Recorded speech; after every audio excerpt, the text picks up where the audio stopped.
ഈ പറയാൻ പോകുന്ന കാര്യങ്ങളെല്ലാം പഠിച്ചിട്ടുണ്ടോ എന്ന് ഉറപ്പുവരുത്തുക. ഈ പറയാൻ പോകുന്ന കാര്യങ്ങളെല്ലാം തന്നെ പരീക്ഷയ്ക്ക് അതേപടി വരും, ചോദിക്കുകയും ചെയ്യും. അതിന് ഇതുവരെ ഈ ചാനലിലൂടെ ചെയ്തിരിക്കുന്ന വീഡിയോകൾ നിങ്ങൾക്ക് എങ്ങനെ ഉപകാരപ്പെടും, ആ വീഡിയോകളിലൂടെ പറഞ്ഞിരിക്കുന്ന കാര്യങ്ങൾ കൃത്യമായിട്ട് നിങ്ങൾ ആൻസറായിട്ട് എഴുതി വെച്ചാൽ നിങ്ങൾക്ക് ഉറപ്പായിട്ടും ഉന്നത വിജയം നേടിയെടുക്കുവാനും കഴിയും. അപ്പോൾ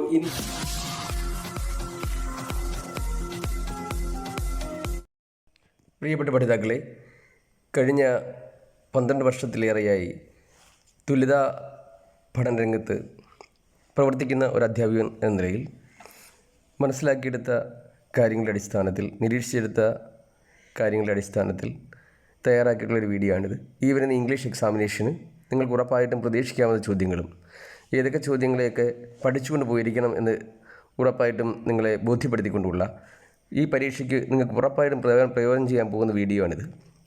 ഈ വീഡിയോ കണ്ടതിന് ശേഷം എല്ലാവരും ഇതിനുവേണ്ടി ഈ വീഡിയോയിൽ പറഞ്ഞിരിക്കുന്നതനുസരിച്ച് ഇംഗ്ലീഷ് എക്സാമിനേഷന് പ്രിപ്പയർഡായി പോവുക. എക്സാമിനേഷൻ കഴിഞ്ഞ് തിരികെ വരുമ്പോൾ, നിങ്ങൾ എക്സാമിനേഷൻ കഴിഞ്ഞ് കഴിയുമ്പോൾ ഈ പറഞ്ഞിരിക്കുന്ന വീഡിയോയിൽ പറഞ്ഞിരിക്കുന്ന ചോദ്യങ്ങളെല്ലാം വന്നിട്ടുണ്ടെങ്കിൽ ഉറപ്പായിട്ടും തിരികെ എത്തി നിങ്ങൾ ഈ കമൻറ്റ് ബോക്സിൽ കമൻറ്റ് ചെയ്യുക. അപ്പോൾ നിങ്ങൾക്ക് എല്ലാവർക്കും ഈ വീഡിയോ അങ്ങേയറ്റം പ്രയോജനപ്പെടും എന്നുള്ള കാര്യത്തിൽ യാതൊരു സംശയവുമില്ല. നിങ്ങൾക്കെല്ലാവർക്കും വിജയാശംസകൾ നേർന്നുകൊണ്ട് ഇനി ഈ എക്സാമിനേഷന് വേണ്ട കാര്യങ്ങളിലേക്ക് നമുക്ക് കടക്കാം. Hi my dear learners, once again welcome all of you to another new episode of my YouTube channel Pace by Krishnamar, or promoting acquisition of competence in English by Krishnamar. And my dear learners, this is an exam special video for all the plus 2 students of Kerala State Literacy Mission Authority's Higher Secondary Equivalency course. പ്രിയപ്പെട്ട പഠിതാക്കളെ, ഈ വരുന്ന English എക്സാമിനേഷന് +2-ന് നിരന്തരമായിട്ട് ചോദിക്കുവാൻ സാധ്യതയുള്ള ചില ചോദ്യങ്ങൾ, അതേപോലെ തന്നെ ഏതൊക്കെ തരത്തിലുള്ള വ്യക്തമായിട്ട് ചോദ്യങ്ങൾ ചോദിക്കുമെന്നുള്ള ഒരു വിശദീകരണമാണ് ഈ വീഡിയോയിൽ തരുന്നത്. ഇന്നത്തെ ഈ വീഡിയോയിൽ പറയുന്ന കാര്യങ്ങളെല്ലാം നിങ്ങൾ പഠിച്ചിട്ടുണ്ടെങ്കിൽ ഉറപ്പായിട്ടും നിങ്ങൾക്ക് ഇംഗ്ലീഷ് എക്സാമിനേഷനിൽ ഉന്നത വിജയം നേടാൻ കഴിയും. നിങ്ങൾ പരീക്ഷയ്ക്ക് പോകുമ്പോൾ ഉറപ്പായിട്ടും ഈ പറയാൻ പോകുന്ന കാര്യങ്ങളെല്ലാം പഠിച്ചിട്ടുണ്ടോ എന്ന് ഉറപ്പുവരുത്തുക. ഈ പറയാൻ പോകുന്ന കാര്യങ്ങളെല്ലാം തന്നെ പരീക്ഷയ്ക്ക് അതേപടി വരും, ചോദിക്കുകയും ചെയ്യും. അതിന് ഇതുവരെ ഈ ചാനലിലൂടെ ചെയ്തിരിക്കുന്ന വീഡിയോകൾ നിങ്ങൾക്ക് എങ്ങനെ ഉപകാരപ്പെടും, ആ വീഡിയോകളിലൂടെ പറഞ്ഞിരിക്കുന്ന കാര്യങ്ങൾ കൃത്യമായിട്ട് നിങ്ങൾ ആൻസറായിട്ട് എഴുതി വെച്ചാൽ നിങ്ങൾക്ക് ഉറപ്പായിട്ടും ഉന്നത വിജയം നേടിയെടുക്കുവാനും കഴിയും. അപ്പോൾ ഇനി ഏതൊക്കെ തരത്തിലുള്ള ചോദ്യങ്ങൾ, ഏതൊക്കെ ചോദ്യങ്ങൾ തന്നെയാണ്, അതായത് നമുക്കറിയാം തുല്യതാ പഠിതാക്കൾക്ക് ഇംഗ്ലീഷ് എക്സാമിനേഷന് കൃത്യമായിട്ടൊരു സിസ്റ്റമാറ്റിക് ആയിട്ടൊരു പാറ്റേൺ തന്നെയുണ്ട്. ചോദ്യങ്ങൾ കൃത്യമായി കണ്ടിന്യൂസ് ആയിട്ട് ചോദിക്കുന്ന ചില ചോദ്യങ്ങളുണ്ട്. അത്തരം ചോദ്യങ്ങളും ചോദിക്കേണ്ടതായിട്ടുള്ള, അല്ലെങ്കിൽ കഴിഞ്ഞ വർഷങ്ങളിൽ ചോദിച്ചിട്ട് ഇത്തവണ ചോദിക്കാൻ സാധ്യത കൂടുതലുള്ള ചോദ്യങ്ങൾ എല്ലാം ഉൾപ്പെടുത്തിക്കൊണ്ടുള്ള വിശദമായ, അല്ലെങ്കിൽ ഒരു വ്യക്തമായ വിശദീകരണം നൽകിക്കൊണ്ടുള്ള ഒരു വീഡിയോ ആണ്. നിങ്ങൾക്ക് എല്ലാവർക്കും ഇത് പ്രയോജനപ്പെടും. ഉറപ്പായിട്ട് നിങ്ങൾക്ക് ഇംഗ്ലീഷ് എക്സാമിനേഷനിൽ ഉന്നത വിജയം നേടുവാൻ കഴിയും. അതുകൊണ്ട് തന്നെ നമുക്ക് എന്തൊക്കെ ചോദ്യങ്ങളാണ് ഉറപ്പായിട്ട് നിങ്ങൾ പഠിച്ചുകൊണ്ട് പോകേണ്ടത്, ഏതൊക്കെ കാര്യങ്ങളാണ് നിങ്ങൾ കൃത്യമായി അറിഞ്ഞിരിക്കേണ്ടത്, ഉറപ്പായിട്ടും ഏതൊക്കെ ചോദ്യങ്ങൾ ചോദിക്കപ്പെടും എന്നുള്ളതാണ് വിശദീകരിക്കാൻ പോകുന്നത്. ഒന്നാമതായി ലെറ്റർ റൈറ്റിംഗ് ആണ്. ലെറ്റർ റൈറ്റിങ്ങിന് +2 എക്സാമിനേഷന് ഫോർമൽ ലെറ്ററാണ് ചോദിക്കുന്നത്. +1 എക്സാമിനേഷന് ഇൻഫോർമൽ ലെറ്റർ അഥവാ പേഴ്സണൽ ലെറ്റർ ആയിരുന്നു ചോദിച്ചത്. ഇപ്പോൾ പതിവായിട്ട് +2 എക്സാമിനേഷന് ചോദിക്കുന്നത് ഫോർമൽ ലെറ്ററാണ്. അഥവാ +1 എക്സാമിനേഷന് ചോദിച്ച തരത്തിൽ പേഴ്സണൽ ലെറ്റർ തന്നെയാണെങ്കിലും ഫോർമൽ ലെറ്റർ ആയാലും 2 ചോദ്യങ്ങളുടെ ഉത്തരം എങ്ങനെ തയ്യാറാക്കണമെന്ന് വ്യക്തമായി വിശദീകരിച്ചിട്ടുണ്ട്. ഫോർമൽ ലെറ്ററിൻ്റെയും ഇൻഫോർമൽ ലെറ്ററിൻ്റെയും വീഡിയോ. അതായത് നിങ്ങൾ ഏത് തരത്തിലുള്ള ലെറ്റർ ചോദിച്ചാലും ഫോർമൽ ലെറ്റർ ആണെങ്കിൽ അത് എഴുതാൻ വേണ്ടിയുള്ള കൃത്യമായ ഫോർമാറ്റും, അത് എങ്ങനെയാ കണ്ടന്റ് പോലും എങ്ങനെ തയ്യാറാക്കണം, ഇനി ക്വസ്റ്റ്യൻ കൂടി ഉൾപ്പെടുത്തിക്കൊണ്ട് നിങ്ങൾ അതിൻ്റെ അകത്തെ പോയിന്റുകൾ എങ്ങനെ എഴുതി ആ മാർക്ക് പൂർണ്ണമായിട്ട് നേടിയെടുക്കാൻ വിശദീകരിച്ചുള്ള വ്യക്തമായ ഫോർമൽ ലെറ്ററിന്റെ വീഡിയോ റീസെന്റ് ആയിട്ട് ചെയ്തു. ഇൻഫോർമൽ ലെറ്ററിന്റെ വീഡിയോ, അതായത് പേഴ്സണൽ ലെറ്ററിന്റെ വീഡിയോ നേരത്തെ ചെയ്തു. അപ്പോൾ 2 വീഡിയോയുടെയും ലിങ്ക് ഞാൻ ഇതിന്റെ ഡിസ്ക്രിപ്ഷൻ ബോക്സിൽ കൊടുത്തേക്കാം. +2 ഇംഗ്ലീഷ് എക്സാമിനുള്ള ലെറ്റർ റൈറ്റിംഗ് ഒഴിവാക്കാവുന്ന ഒരു ചോദ്യമാണ്. മറ്റൊന്ന്, ഇംഗ്ലീഷ് എക്സാമിനേഷനിൽ അടുത്തതായി ഉറപ്പായിട്ടും പതിവായി പ്രതീക്ഷിക്കാവുന്ന മറ്റൊരു ചോദ്യമാണ് പ്രൊഫൈൽ റൈറ്റിംഗ്. പ്രൊഫൈലുകൾ എങ്ങനെ തയ്യാറാക്കാം, അതായത് ഏതെങ്കിലും പ്രശസ്തരായ വ്യക്തികളുടെ ചില വിശദീകരണങ്ങൾ നൽകിക്കൊണ്ട് അവരുടെ ഒരു പ്രൊഫൈൽ, ഒരു ചെറിയ ജീവചരിത്രം പോലെ തയ്യാറാക്കാം. 5 സെന്റൻസുകൾ അല്ലെങ്കിൽ 6 സെന്റൻസുകൾ ഉൾപ്പെടുത്തിക്കൊണ്ട് എങ്ങനെ നിങ്ങൾക്കൊരു പ്രൊഫൈൽ തയ്യാറാക്കാം. അതിന് കൃത്യമായൊരു പാറ്റേൺ ഉണ്ട്. അതായത് അദ്ദേഹത്തിന്റെ ജനനത്തീയതി, അദ്ദേഹം നേടിയ അവാർഡുകൾ, അദ്ദേഹത്തിന്റെ മാതാപിതാക്കൾ, അദ്ദേഹത്തിന്റെ ജോലി. അപ്പം ആ ഓരോ സെന്റൻസുകളും 6 സെന്റൻസുകളും എഴുതാനുള്ള, അതിനകത്ത് ആ തന്നിരിക്കുന്ന വിവരങ്ങൾ ഫില്ല് ചെയ്തുകൊണ്ട് ആ 6 സെന്റൻസ് നിങ്ങൾക്ക് എങ്ങനെ തയ്യാറാക്കി ഒരു പാരഗ്രാഫായി എഴുതാം എന്നുള്ളത് വ്യക്തമായി വിശദീകരിച്ചുകൊണ്ടുള്ള വീഡിയോ ഈ ചാനലിലൂടെ ചെയ്തിട്ടുണ്ട്. അതിന്റെ ലിങ്ക് ഇതിന്റെ ഡിസ്ക്രിപ്ഷൻ ബോക്സിൽ കൊടുത്തേക്കാം. നിങ്ങൾ ഈ ചാനലെല്ലാം സെർച്ച് ചെയ്ത് കഴിഞ്ഞാൽ നിങ്ങൾക്ക് ആ ചോദ്യത്തിന്റെ ഉത്തരവും നിങ്ങൾക്ക് ഉറപ്പായിട്ടും എഴുതാൻ കഴിയും.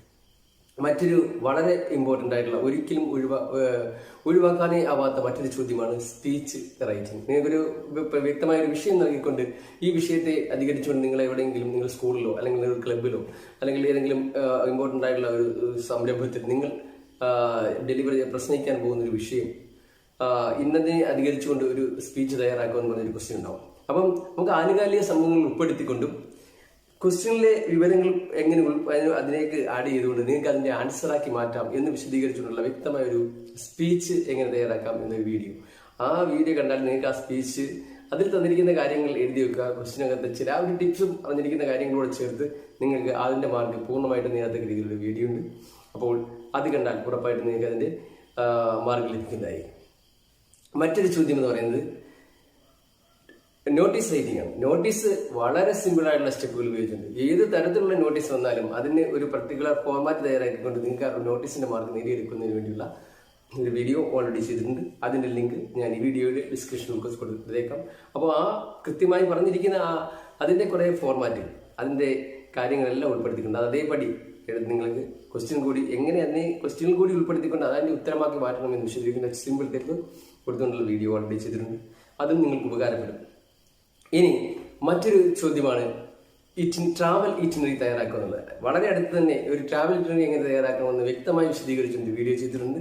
അപ്പോൾ ട്രാവൽ ഇറ്റിനറി വന്നു കഴിഞ്ഞാൽ നിങ്ങൾക്ക് ഉറപ്പായിട്ടും ആ മാർക്ക് സ്കോർ ചെയ്യാൻ തക്കുള്ള വളരെ സിമ്പിൾ ടിപ്പ് അതിന്റെ ലിങ്ക് ഞാൻ ഇതിന്റെ ഡിസ്ക്രിപ്ഷൻ ബോക്സിൽ കൊടുത്തേക്കാം.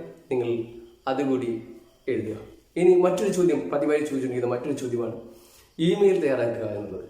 ഇമെയിൽ തയ്യാറാക്കുന്നതിന് വേണ്ടി നമുക്ക് പല ഫോർമാറ്റുകളുണ്ട്. അതിൽ ഏറ്റവും എളുപ്പമായുള്ള ഒരു ഫോർമാറ്റ് ഒരു കോഡിലൂടെ ആ ഇമെയിൽ എങ്ങനെ തയ്യാറാക്കാമെന്ന്. അപ്പോൾ ആ കോഡ് പഠിച്ചു കഴിഞ്ഞാൽ അതിന്റെ ഓരോ ഫോർമാറ്റും സ്റ്റെപ്പ് ബൈ സ്റ്റെപ്പ് ഉള്ളൊരു ആയിട്ടുള്ള ആ 7 കാര്യങ്ങൾ ഉൾപ്പെടുത്തിക്കൊണ്ട് നിങ്ങൾക്ക് ആ ഇമെയിൽ തയ്യാറാക്കാനുള്ള ഈസി ടിപ്പ് കൊടുത്തുകൊണ്ടുള്ള ഒരു വീഡിയോ ഓൾറെഡി ചെയ്തിട്ടുണ്ട്. അപ്പോൾ നിങ്ങൾ ആ ഇമെയിൽ കൊടുത്തിരിക്കുന്ന വീഡിയോ നിങ്ങൾ കണ്ടു കഴിഞ്ഞാൽ അതിന്റെ ലിങ്ക് ഞാൻ ഇതിന്റെ ഡിസ്ക്രിപ്ഷൻ ബോക്സിൽ കൊടുത്തേക്കാം. അപ്പോൾ നിങ്ങൾക്ക് അതിന്റെയും മാർക്ക് സ്കോർ ചെയ്യാം. മറ്റൊന്ന് ഡയറി റൈറ്റിംഗ് ആണ്. ഡയറി എങ്ങനെ ഏത് ദിവസവും നമ്മൾ എഴുതുവാൻ കുറെ സാധ്യതയുള്ള കുറച്ച് കാര്യങ്ങൾ വിശദീകരിച്ചുകൊണ്ട് അങ്ങനെ ക്വസ്റ്റ്യനിൽ പറഞ്ഞിരിക്കുന്ന പോയിന്റ് കൂടി ഉൾപ്പെടുത്തി നിങ്ങൾ ആ ഡയറിയാക്കി മാറ്റാമെന്ന് വിശദീകരിച്ചുകൊണ്ട് വീഡിയോ ഓൾറെഡി ചെയ്തിട്ടുണ്ട്. അപ്പം അതിന്റെ ലിങ്ക് ഞാൻ ഇതിന്റെ ഡിസ്ക്രിപ്ഷൻ ബോക്സിൽ കൊടുത്തേക്കാം. അതുകൂടി നിങ്ങൾ എല്ലാവരും ആ വീഡിയോ കണ്ടു കഴിഞ്ഞാൽ ഉറപ്പായിട്ടും അതിന്റെ മാർക്ക് നേടിയെടുക്കാം. മറ്റൊരു വളരെ പ്രധാനപ്പെട്ട ചോദ്യമാണ് ഒബിച്വറി റൈറ്റിംഗ്. അതായത് ചരമ അറിയിപ്പ് പത്രങ്ങളിലോ അല്ലെങ്കിൽ മറ്റ് പ്രസിദ്ധീകരണങ്ങളിലോ ഒക്കെ തന്നെ നമ്മൾ ഒരാളുടെ വ്യക്തിയുടെ മരണം അറിയിപ്പ് കൊടുത്തുകൊണ്ടുള്ള ഒരു ചരമക്കുറിപ്പ്, അതാണ് ഒബിച്വറി. ഒബിച്വറി തയ്യാറാക്കുന്നതിന് വേണ്ടി ഒരു കൃത്യമായ ഫോർമാറ്റ് ലെറ്റർ റൈറ്റിംഗ് പോലെ അല്ലെങ്കിൽ നമ്മുടെ ഇറ്റിനറി പോലെ നമ്മൾ വളരെ വ്യക്തമായിട്ട് ഒബിച്വറിക്കും നമുക്ക് വ്യക്തമായിട്ട് എഴുതത്തക്ക രീതിയിലൊരു വളരെ സിമ്പിൾ ടിപ്പ് തയ്യാറാക്കി അടുത്ത സമയത്ത് തന്നെ ചെയ്തിട്ടുണ്ട്. നിങ്ങൾ ആ വീഡിയോ കൂടി കാണുക. അപ്പോൾ ഒബിച്വറി മാർക്ക് ഉറപ്പായിട്ട് നിങ്ങൾക്ക് ലഭിക്കുന്നതായിരിക്കും. ഇത്തരത്തിൽ മറ്റൊരു വളരെ പ്രധാനപ്പെട്ട ചോദ്യമാണ് ഇന്റർവ്യൂ ക്വസ്റ്റ്യൻസ്.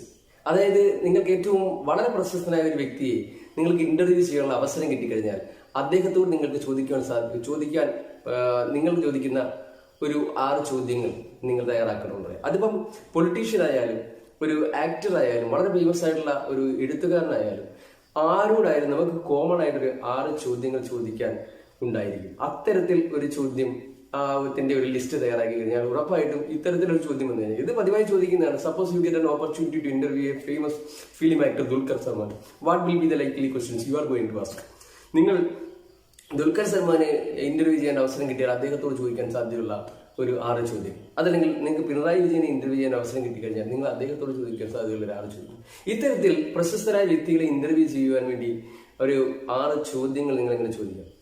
അപ്പൊ കോമൺ ആയിട്ട് അതിപ്പോ പൊളിറ്റീഷ്യൻ ആയാലും പിന്നെ ആക്ടർ ആയാലും എഴുത്തുകാരനായാലും നിങ്ങൾക്ക് ചോദിക്കുവാൻ പറ്റിയ കോമൺ ആയിട്ടുള്ള 6 ചോദ്യങ്ങൾ പഠിച്ചിരുന്നവർ ഓൾറെഡി ഇന്റർവ്യൂ ക്വസ്റ്റ്യൻസ് നമ്മൾ വീഡിയോ ചെയ്തിട്ടുണ്ട്. ഉറപ്പായിട്ടും നിങ്ങളത് എഴുതി കഴിഞ്ഞാൽ നിങ്ങൾക്ക് അതിന്റെ മാർക്ക് പൂർണ്ണമായിട്ടും കിട്ടും. 6 ചോദ്യങ്ങളാണെങ്കിൽ 6 മാർക്ക്, 5 ചോദ്യങ്ങളാണെങ്കിൽ 5 ചോദ്യം, 5 മാർക്ക്. അപ്പം അതിന്റെ ആ വീഡിയോയുടെ ലിങ്ക് ഞാൻ ഇതിന്റെ ഡിസ്ക്രിപ്ഷൻ ബോക്സിൽ കൊടുത്തേക്കാം. അപ്പോൾ നിങ്ങൾക്ക് അതിന്റെ മാർക്ക് ഉറപ്പായിട്ടും പൂർണ്ണമായിട്ട് നേടിയെടുക്കാൻ കഴിയും. ഇനി ടെക്സ്റ്റ് ബേസ്ഡ് ആയിട്ടുള്ള ചോദ്യങ്ങളിലേക്ക് കിടക്കും. ടെക്സ്റ്റ് ബേസ്ഡ് ഡയറക്റ്റ് ചോദ്യോത്തരങ്ങൾ എന്ന് പറയുന്നത് നമ്മൾ എല്ലാ പാഠങ്ങളും പഠിച്ചു കഴിഞ്ഞാൽ ഒരു 10-70 അല്ലെങ്കിൽ 100 ചോദ്യങ്ങൾ ഉത്തരങ്ങൾ കാണാൻ പഠിച്ചു കഴിഞ്ഞാൽ ആകെ ഡയറക്റ്റ് ചോദ്യോത്തരങ്ങൾ എഴുതാനായിട്ട് വരുന്നത് 4 ചോദ്യമായിരിക്കും അല്ലെങ്കിൽ 3 ചോദ്യമായിരിക്കും. അപ്പം അതിനെക്കുറിച്ച് നിങ്ങൾ ബോധർ ചെയ്യേണ്ട കാര്യമില്ല. നമുക്ക് ഏതൊരാൾക്കും ഈസി ആയിട്ട് ആൻസർ ചെയ്യാൻ വേണ്ടി നമുക്ക് എല്ലാവർക്കും, അതായത് നമുക്ക് തുല്യതാ പഠിതാക്കൾക്ക് എന്നല്ല, നമുക്ക് ഡയറക്റ്റ് +1 ബോർഡ് എക്സാം എഴുതുന്നവർക്ക് പോലും നിരന്തരമായി ചോദിക്കുന്ന ഒരു ചോദ്യമുണ്ട്. അതായത് നമുക്ക് എന്തെങ്കിലും വിഷയങ്ങളുമായിട്ട് ബന്ധപ്പെട്ടുള്ള ചില ഇൻഫർമേഷൻ, ഒരു 3-4-5 ഇൻഫർമേഷനുകൾ ഇനി ഡയറക്റ്റ് ബോക്സുകളിലായിട്ട് എഴുതി വെക്കും. കുറച്ച് ബോക്സിലായിട്ടോ അല്ലെങ്കിൽ സ്റ്റെപ്പ് വൈസ് കോളങ്ങളിലായിട്ടോ ഇത് കുറച്ച് ഇൻഫർമേഷൻസ് തരും. ആ ഇൻഫർമേഷന്റെ തൊട്ട് താഴെയായിട്ട് ആ ഇൻഫർമേഷനുകൾ ആൻസറായി വരത്തക്ക രീതിയിലുള്ള ചോദ്യങ്ങൾ തൊട്ട് താഴെ വരും. ഇത് നിരന്തരമായിട്ട് ചോദിക്കുന്നതാണ്. ഞാൻ അതിന്റെ ഒരു ഉദാഹരണം കാണിക്കാം. അപ്പൊ ഇത്തരത്തിൽ ഈ പറഞ്ഞിരിക്കുന്ന തരത്തിലുള്ള ചോദ്യങ്ങളായിരിക്കും. കുറച്ച് ഇൻഫർമേഷനുകൾ തരുന്നു. ഈ ഇൻഫർമേഷനുകളെ ബന്ധപ്പെടുത്തിക്കൊണ്ടുള്ള അത് ആൻസറായി വരത്തക്കുള്ള ചോദ്യങ്ങൾ തൊട്ട് താഴെ തന്നിരിക്കും. അത് കണ്ടുപിടിച്ചെടുത്തെഴുതിയാൽ മതി. ഇത് കണ്ടു കഴിഞ്ഞാൽ നിങ്ങൾ ഒരുപക്ഷെ ഇംഗ്ലീഷ് ഇത് ഭയങ്കര ചോദ്യമാണെന്ന് തോന്നും. ഒരു കാര്യവുമില്ല. അപ്പൊ കുറച്ച് ഇൻഫർമേഷനാണ് തന്നിരിക്കുന്നത്. അതിനെ ബേസ് ചെയ്തുള്ള താഴെയുള്ള ചോദ്യം കാണാം. ക്വസ്റ്റ്യനിൽ നോക്കിയാൽ തന്നെ അതുമായിട്ട് ബന്ധപ്പെട്ടുള്ള കാര്യങ്ങൾ തൊട്ട് മുകളിലോട്ട് നോക്കിയിട്ട് ആ സെന്റൻസ് അല്ലെങ്കിൽ ആ ഇൻഫർമേഷൻ എടുത്തങ്ങ് എഴുതി വെച്ചാൽ അതിന്റെ മാർക്കായി. അതുകൊണ്ട് ഇത്തരം ഒരു ക്വസ്റ്റ്യൻ എല്ലാവർക്കും, ചിലരെ പറ്റിക്കും, ചിലർക്ക് ഇതാണ്ട് വലിയ കാര്യമാണ് വിചാരിച്ച് നിങ്ങൾ അങ്ങ് ഉപേക്ഷിച്ച് അല്ലെങ്കിൽ അതങ്ങ് വിസ്മരിക്കുക, അത് വേണ്ട ഓട്ടം വേണം. പക്ഷെ ഒരിക്കലും അങ്ങനെ ചെയ്യരുത്. കുറച്ച് ഇൻഫർമേഷനുകൾ ചിലപ്പോൾ ഒരു സർക്കിളിലായിരിക്കും തന്നിരിക്കുന്നത്, ചിലപ്പോൾ ഒരു കോളങ്ങളിലായിരിക്കും, ചിലപ്പോൾ ഒരു ബോക്സിലായിട്ടായിരിക്കും.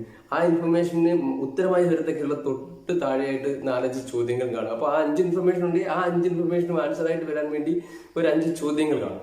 അപ്പോൾ അത് മനസ്സിലാക്കിക്കൊണ്ട് അപ്പം സാമ്യതയുള്ള വാക്കുകളുള്ള സെന്റൻസുകൾ കണ്ടുപിടിച്ചെടുത്ത് എഴുതിയാൽ തന്നെ നിങ്ങൾക്ക് 5 മാർക്ക് സ്കോർ ചെയ്യാം. അപ്പം ആ ഒരു ചോദ്യം നിങ്ങൾ വിട്ടുകളയരുത്. അത്തരം ഒരു ചോദ്യം ഉറപ്പായിട്ടും പ്രതീക്ഷിക്കാം. അത് ഉറപ്പായിട്ടും. ഇനി പുസ്തകത്തെ ബേസ് ചെയ്തുള്ള ഗ്രാമറ്റിക്കൽ ക്വസ്റ്റ്യൻ, ഗ്രാമപരമായിട്ട് +2 ഇംഗ്ലീഷ് എക്സാമിനേഷന് ടെക്സ്റ്റ് ബേസ്ഡ് ആയിട്ട് ചോദിക്കുന്ന ഒരു ഗ്രാമറ്റിക്കൽ ക്വസ്റ്റ്യൻ എന്ന് പറയുന്നത് റിപ്പോർട്ടർ സ്പീച്ചാണ്.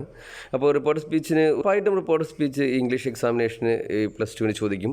അപ്പോൾ അതിൻ്റെ ഡീറ്റെയിൽ ആയിട്ടുള്ള വളരെ സിമ്പിളായിട്ട് ഈസി ആയിട്ട് നിങ്ങൾക്ക് മനസ്സിലാക്കത്തക്ക രീതിയിലുള്ള ഒരു ഡീറ്റെയിൽഡ് വീഡിയോ നമ്മൾ നേരത്തെ തന്നെ ചെയ്തിട്ടുണ്ട്. അതിൻ്റെ ലിങ്ക് ഞാൻ ഈ വീഡിയോയുടെ ഡിസ്ക്രിപ്ഷൻ ബോക്സിൽ കൊടുത്തേക്കാം. എല്ലാവരും ആ വീഡിയോ കണ്ടു കഴിഞ്ഞാൽ ഉറപ്പായിട്ടും നിങ്ങൾക്ക് ഇതിൻ്റെ മാർക്ക് ഈസി ആയിട്ട് സ്കോർ ചെയ്യാൻ കഴിയും. അപ്പോൾ അതാണ് മറ്റൊരു ക്വസ്റ്റ്യൻ. ഗ്രാമറിനെ ബേസ് ചെയ്തുകൊണ്ട് +1 ഇംഗ്ലീഷിന് പ്രസന്റ് പ്രോഗ്രസീവ് ഫോം അല്ലെങ്കിൽ സെന്റൻസിനെ മാറ്റാൻ വേണ്ടിയുള്ളത് റീസെന്റ് ആയിട്ട് ഞാൻ വീഡിയോ ചെയ്തിട്ടുണ്ട്. അത് നിങ്ങൾ കണ്ടു കഴിഞ്ഞാൽ വളരെ ഈസി ആയിട്ട് അത് മാർക്ക് സ്കോർ ചെയ്യാം. ആ ജസ്റ്റ് വീഡിയോയുടെയും ലിങ്ക് ഞാൻ എൻ്റെ ഡിസ്ക്രിപ്ഷൻ ബോക്സിൽ കൊടുത്തേക്കാം. ഇനി പുസ്തകവുമായി ബന്ധപ്പെട്ടുള്ള മറ്റു ചോദ്യങ്ങൾ എന്ന് പറയുന്നത് പാരഗ്രാഫ് ക്വസ്റ്റ്യനുകളാണ്. പുസ്തകത്തിലെ ലെസണുകളുടെ ഏതെങ്കിലും ഒരു പാരഗ്രാഫ് എന്നിട്ട് അതുമായിട്ട് ബന്ധപ്പെട്ടുള്ള ചോദ്യങ്ങൾ തൊട്ട് താഴെ ഉണ്ടാവും. അഥവാ നിങ്ങൾ ഈ പാഠം പഠിച്ചില്ലെങ്കിൽ പോലും ആ ചോദ്യങ്ങളുടെ സാമ്യതയുള്ള സെന്റൻസുകൾ ഐഡന്റിഫൈ ചെയ്തുകൊണ്ട് ആ സെന്റൻസിന്റെ തൊട്ടിപ്പുറം ഇടത്തും വലത്തുമുള്ള സെന്റൻസുകൾ കൂടി ഉൾപ്പെടുത്തിക്കൊണ്ട് നിങ്ങൾ ആൻസർ എഴുതിയാൽ പോലും നിങ്ങൾക്ക് ഉറപ്പായിട്ടും മാർക്ക് സ്കോർ ചെയ്യും. അതുകൊണ്ട് ആരും തന്നെ പാരഗ്രാഫ് ക്വസ്റ്റ്യനുകൾക്ക് ആൻസർ ചെയ്യാതെ പോകരുത്. അത് 3 ക്വസ്റ്റ്യൻ ഉണ്ടായിരുന്നു. 5 മാർക്ക് വീതമുള്ള 3 ക്വസ്റ്റ്യൻ 15 മാർക്ക് പാരഗ്രാഫ് ക്വസ്റ്റ്യൻ ആയിരിക്കും. ഇനി ഒരു പാരഗ്രാഫ് ക്വസ്റ്റ്യനകത്ത് ഒരെണ്ണം ചിലപ്പോൾ ഒരു പൊയമായിരിക്കും തന്നിരിക്കുന്നത്. ആ പൊയത്തിനെ ബേസ് ചെയ്തുള്ള 4 ചോദ്യങ്ങളോ 5 ചോദ്യങ്ങളോ തൊട്ട് താഴെ കാണും.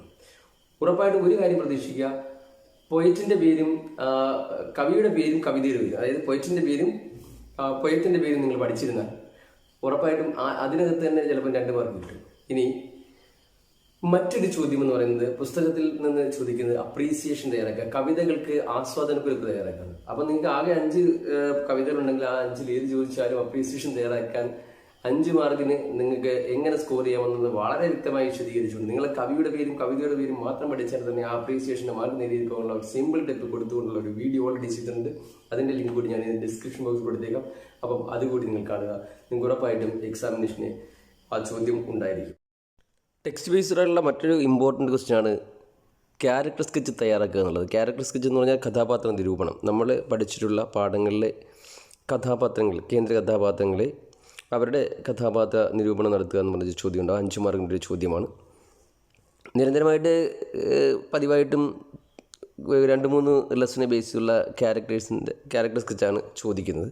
അപ്പോൾ കഴിഞ്ഞ 2-3-4 പ്രാവശ്യം ചോദിച്ചിരിക്കുന്നത് ഇത്തവണ ചോദിക്കാൻ സാധ്യതയില്ല. അതുകൊണ്ട് ഇത്തവണ ചോദിക്കാൻ സാധ്യതയുള്ള 2-3 ക്യാരക്ടർ സ്കെച്ച് ഓൾറെഡി വീഡിയോ ആയിട്ട് ചെയ്തിട്ടുണ്ട്. അപ്പം ഈ 3 ക്യാരക്ടേഴ്സിൻ്റെയും ക്യാരക്ടർ സ്കെച്ച് നിങ്ങളത് എഴുതിയെടുത്ത് പഠിക്കുക. ഇത് നിങ്ങൾക്ക് ഉറപ്പായിട്ടും ഈ എക്സാമിനേഷന് പ്രയോജനപ്പെടും. അതുകൊണ്ട് ക്യാരക്ടർ സ്കെച്ച് ചോദിച്ചു കഴിഞ്ഞാൽ ഈ 2-3 എണ്ണത്തിനകത്ത് നിങ്ങൾക്ക് ഏതെങ്കിലും ഒരെണ്ണം ഉറപ്പായിട്ടും ചോദിക്കും. അപ്പോൾ 5 മാർക്ക് നിങ്ങൾക്ക് ഉറപ്പായിട്ടും പ്രതീക്ഷിക്കാം. അപ്പോൾ അത്തരത്തിൽ ചെയ്തിരിക്കുന്ന വീഡിയോ കൂടി നിങ്ങൾ കാണുക. അതിൻ്റെ ലിങ്ക് ഞാൻ ഇതിൻ്റെ ഡിസ്ക്രിപ്ഷൻ ബോക്സിൽ കൊടുത്തേക്കാം. അപ്പോൾ ഇന്നത്തെ വീഡിയോ എല്ലാവർക്കും ഇഷ്ടമായി വിചാരിക്കുന്നു. വീഡിയോ ഇഷ്ടമായെങ്കിൽ don't forget to hit the like button. because it motivates me a lot to make more and more videos for you. ഈ വീഡിയോ ഇഷ്ടമായെങ്കിൽ don't forget to share this video with somebody whom you think can be benefited from this video. So I will be back in another amazing video. Till then, bye.